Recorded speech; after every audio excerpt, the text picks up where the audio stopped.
someone in your life right now is smiling at you and hating every good thing that happens to you. Not a stranger, not an enemy, a friend.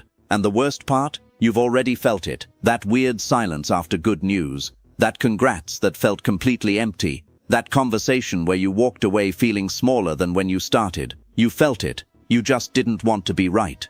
Hidden jealousy doesn't look like jealousy. That's the whole point. It doesn't show up as anger or coldness or obvious shade. It shows up as support, as advice, as a friend who's always around, just never fully happy for you. And it's the hardest thing to name because there's no single moment you can point to, no clear crime, just a pattern, a slow drain, a friendship that somehow always leaves you second-guessing yourself. That's not an accident, that's a dynamic. Start at the surface, the thing you've already noticed but dismissed. Your bad news? They lean in, full attention, full warmth. Your good news? Gone in 10 seconds.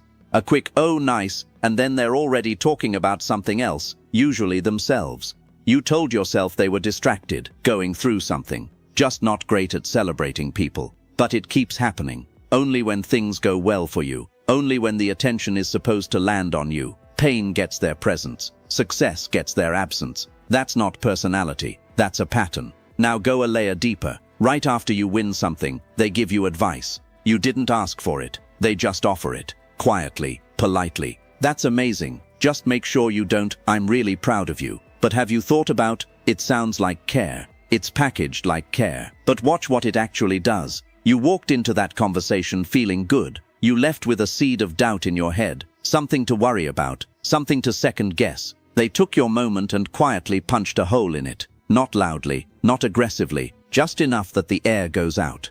That's not support. That's management. And here's the uncomfortable part. They're not always doing it on purpose. Your success makes them feel something they can't sit with. So they bring the energy down to a level they can tolerate. The sabotage isn't a decision, it's a reflex, but the damage is the same either way. There's a third layer, and this one happens in public, in groups, in rooms full of people, which is exactly why it's so hard to catch. Watch how they talk about you when you're not the one performing. You say something that lands in a group. Do they back it up, or let it die? Do they introduce you in a way that makes people take you seriously, or in a way that makes everyone smirk a little? This is my friend. She's always got some new project going on. Said with a smile. Said like a punchline. Nobody in that room said anything wrong. You can't call it out. But you walked away feeling like a joke you didn't write. That's not an accident.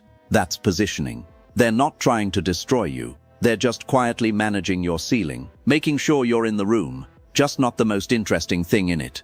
You leave those interactions feeling slightly smaller. Can't explain why. Can't point to a moment. But the warmth is gone, and something just feels off. That's the mechanism. Dim your light just enough so the contrast stops being painful for them.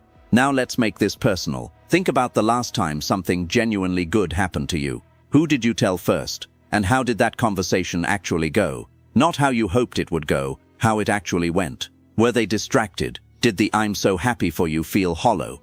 Did you hang up and feel less excited than before you called?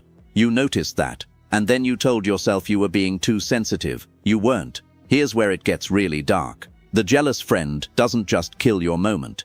Over time, they build a version of you, and that version has a ceiling. In their world, your wins are lucky. Your ambition is a lot. Your confidence is kind of intense. Not said loudly, just consistently, in passing, in tone, in the quiet editorial layer they add to everything you do.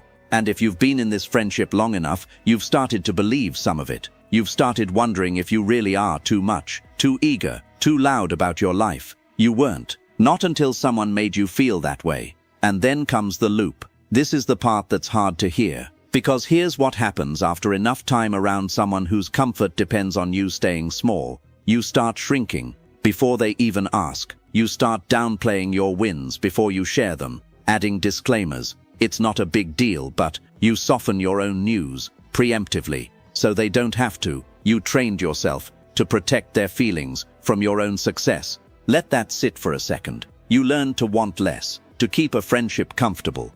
They never told you to do that. You just paid close enough attention to learn what made them relax, and then you became that, automatically. That's not friendship. That's a slow erosion.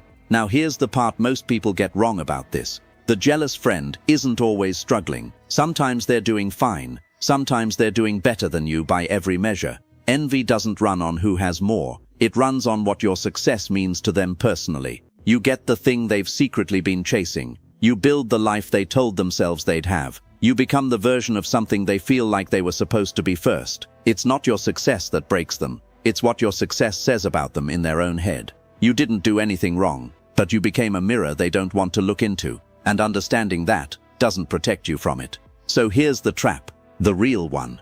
The trap is history, loyalty, years of real moments. The person they were before comparison started eating at them. So you stay, you make yourself smaller and you stay, and you restructure quietly, without realizing it. You share your real excitement with someone else. You keep this person for when you're struggling, because when you're down, they're actually great. They show up, they're warm, they're the friend you remember, but you've learned not to bring your best self to them. You've split your life into what's safe to share with them and what isn't. That's the trap. It's not dramatic. It doesn't announce itself. It's comfortable and gradual and dressed up in history. Look, I'm not telling you to cut everyone off. Too clean, too easy. But here's what's true. The people who belong in your corner should be able to celebrate you without it costing them something. Your good news shouldn't create a deficit in them. If it does, that's not something you solve by being more humble, more careful, more strategic about what you share. That's a them problem that you've been treating like a you problem. Somewhere in the last few minutes a name came up, a face, a specific conversation, a moment where you got good news and their reaction felt wrong and you filed it away and never said anything. You already know who this is about. The question isn't whether they're secretly jealous of you. The question is, how long have you been making yourself smaller to keep them comfortable? Because that's what's actually happening. Not a dramatic betrayal, not an obvious enemy, just someone who can't hold your wins, and a version of you that slowly learned to stop having them around. That's not a friendship. That's just a long agreement to stay average together. And the fact that you're still in it, that part's on you.